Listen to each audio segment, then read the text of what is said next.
buat artis yang bilang Aceh berisik, juga buat para netizen, para influencer, para tiktoker lainnya yang suka menghina Aceh dan juga bilang Aceh berisik.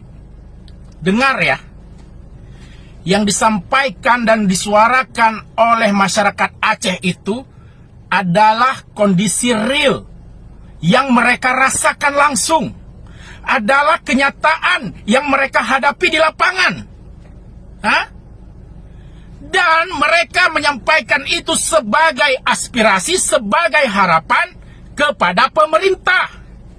Kenapa disampaikan kepada pemerintah? Karena pemerintahlah yang berkewajiban mengurus hajat hidup rakyatnya. Karena pemerintahlah yang telah memungut dan mengelola pajak yang didapat dari rakyatnya.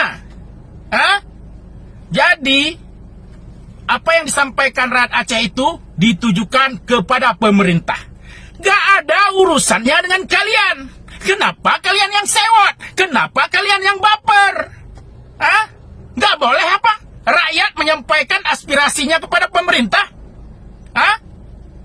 Jadi kalian urus sajalah urusan di daerah kalian masing-masing. Kalian urus sajalah periuk nasi kalian.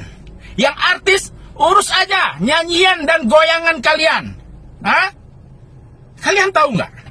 Yang menyampaikan kondisi yang ada di Aceh itu bukan hanya orang Aceh, bukan hanya masyarakat Aceh, tapi juga para relawan yang telah datang dan melihat sendiri kondisi para korban di Aceh.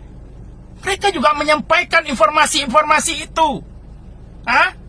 Karena mereka punya ini dan punya ini. Nggak seperti kalian yang hanya punya bacot.